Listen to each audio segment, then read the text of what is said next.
pessoal que não entende, nunca estudou o assunto, acha que é o seguinte: o comunismo, o sujeito toma o poder e diz, agora é o comunismo, turma, agora toda a propriedade é estatal. Isso só na cabeça de jumento. Karl Marx dizia que a propriedade tem de ser estatizada progressivamente, lentamente, através da taxação progressiva. Aumentar imposto, aumentar imposto, aumentar imposto, e isso vai estrangulando os caras e transformando os empresários cada vez mais em escravos do governo, que é um processo que o nazismo fez igual, colocar o empresariado de joelhos. Só que o nazismo queria parar aí. Vamos dizer, o nazismo se contentava com o socialismo. E os comunistas não, tem que prosseguir até acabar o último. Nós temos que tomar tudo, depenar os caras até o fim. Daí fica tudo nosso. Ou seja, o socialismo ainda admite uma divisão, um acordo entre poder político e poder econômico. No comunismo, o poder econômico é totalmente absorvido no poder político. Esta é a diferença. Então, quer dizer, o nazismo era socialista, mas não era comunista. Ou seja, ele não pretendia chegar a uma estatização completa. O comunismo diz que pretende chegar, mas não pretende chegar.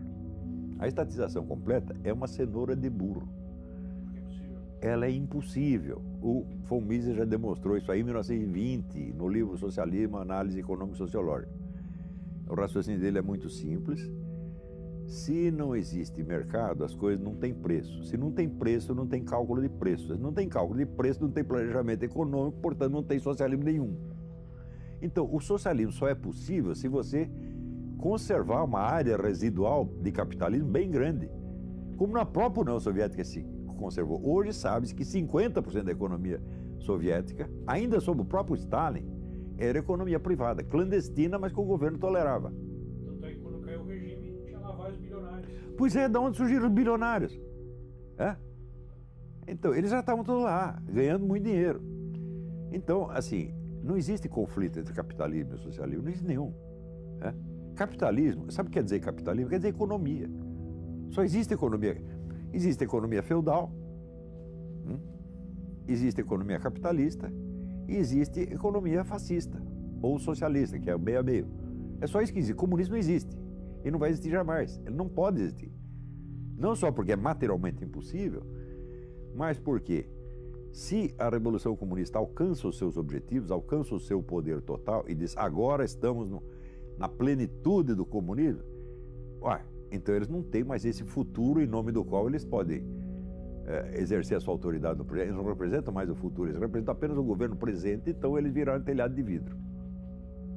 Então o que é? O comunismo é para ser empurrado com a barriga ad eternum. Tá certo? Tudo isso é um engodo monstruoso, né? E é uma coisa que você não precisava esperar a experiência de um século para saber que é assim.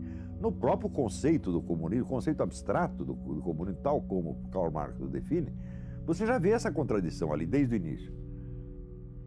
Então, quando você tem um plano contraditório, então é o seguinte, você está dizendo que vai fazer uma coisa, mas você vai fazer outra.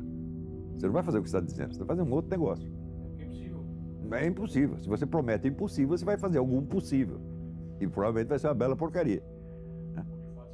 Agora, você vê o seguinte, mentalidade revolucionária não é idêntica com o comunismo.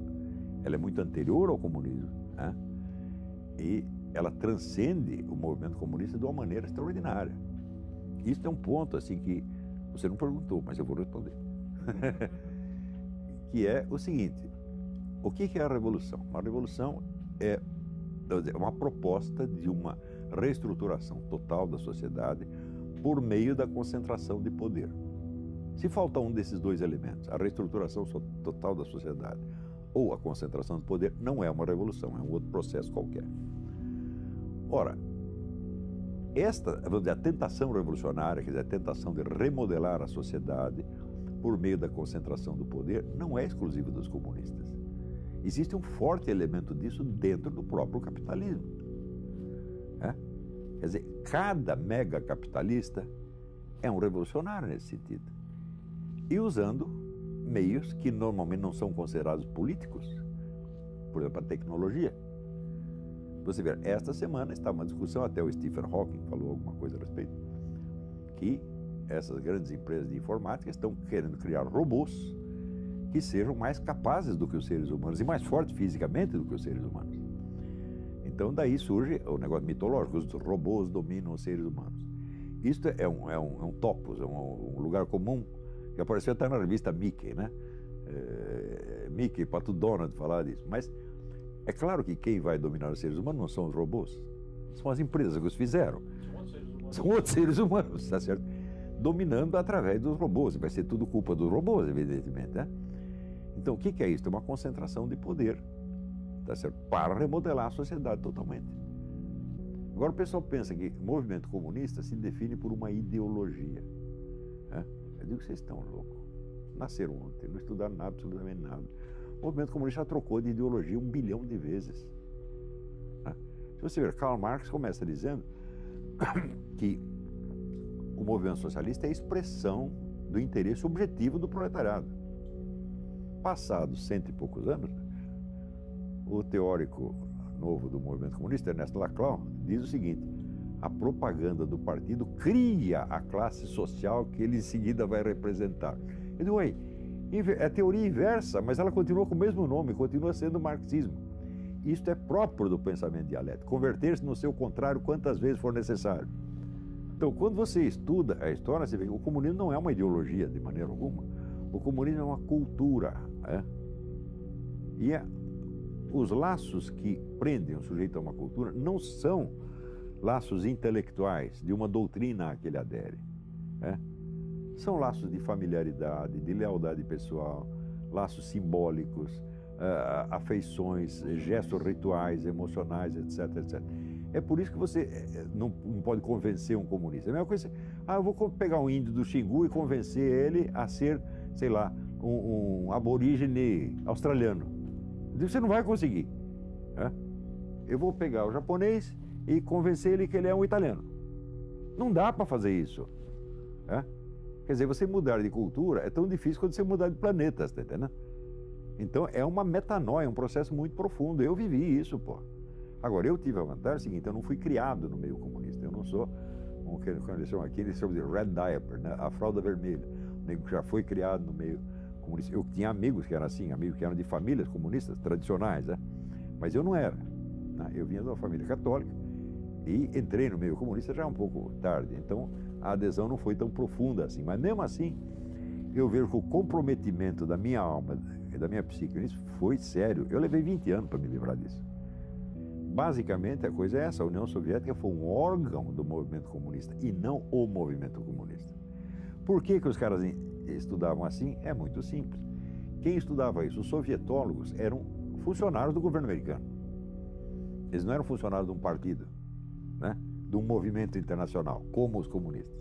Então, eles olhavam tudo do ponto de vista do conflito entre estados. Não é isso? Então, tem o Morgenthau, na época, a teoria do Morgenthau é a seguinte: os agentes fundamentais da política internacional são estados. Não são. O movimento comunista é muito maior do que um estado.